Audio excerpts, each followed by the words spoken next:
My brother, which infrastructure in Nigeria did they use the money to build? Since I came to Lagos, they've been building Lagos-Ibadan road. That road can cost more than 200 billion naira. The last time I estimated it. So where's the infrastructure? The East-West Road in Nigeria Delta is not completed. You can't drive to Abuja, Kaduna. So where is infrastructure even? Talk about infrastructure. Let's be serious with ourselves. We consume the money. Let's say that we took the money and put it in our pocket and celebrated going to picnic with it. That's why we can't service the money. Have you seen the Niger Bridge? The new Niger Bridge? No. Let me tell you, when people talk about this Niger Bridge, the first bridge across the Niger was built in I think they started in 1965. 2 years, Dumas completed it. This Niger Bridge has been going on for almost 13 years.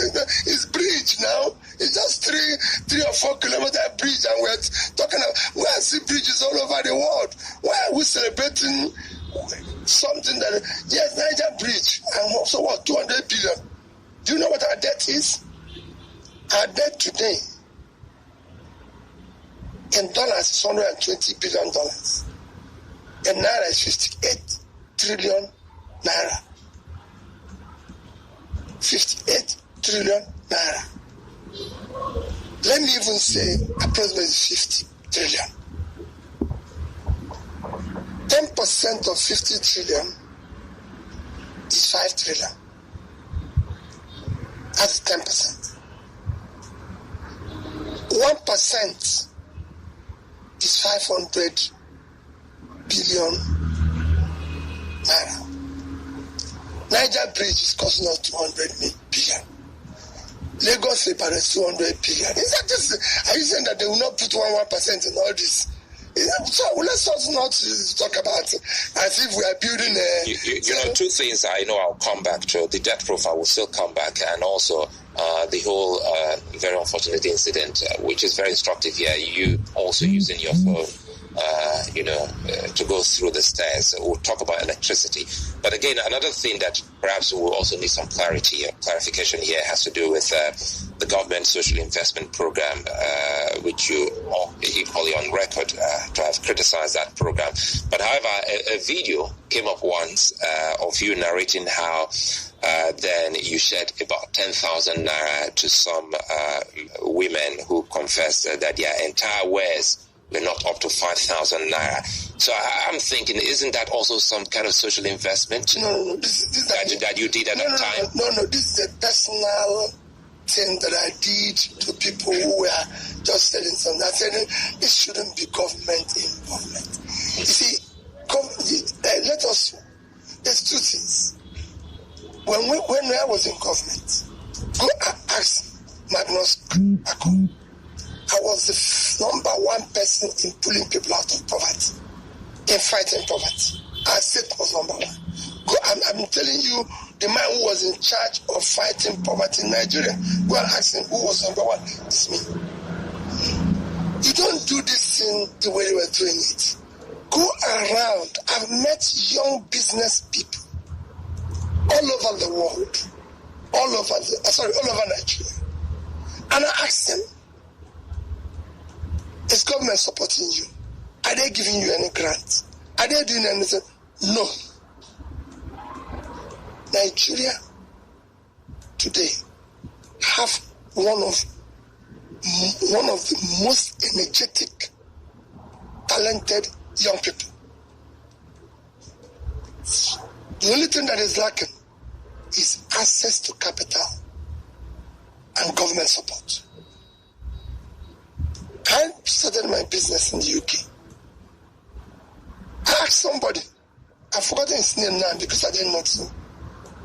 It's from Southwest here. He builds a computer. I met him at the airport. And I said, have your bank ever come to you and say, let's talk about your business, the bank? Have government ever written your local government and say, what do you do?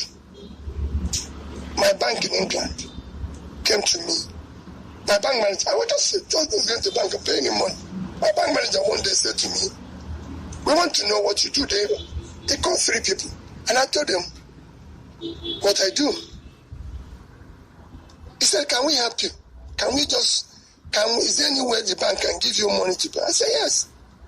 That's how they gave me £10,000. So they reached out to you? I never one day, for me, living in England as a black man, you're a suspect. If you're a Nigerian, it's assumed you're criminal.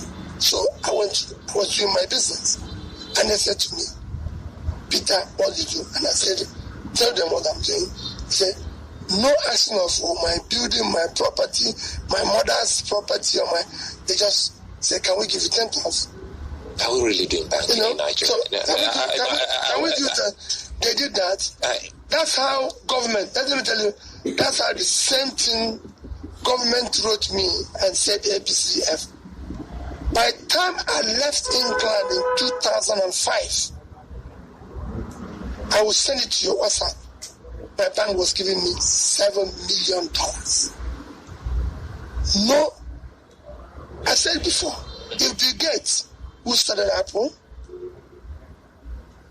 all these people, like I said, Bill Gates of Microsoft, Steve Jobs of Apple, all these people who are now running around in American science, if they were here, they won't progress. Nobody will give them £1. Where would they get the money? I come back to you. So because you have an idea. Sorry again to butt you. I ask the man, it's still about the support. Sorry to butt in there because, you also have a thing with the banks. And that's why I was asking, what is banking to us here in Nigeria? It's pump brokerage. They don't do banking. They just give you this. That's not banking.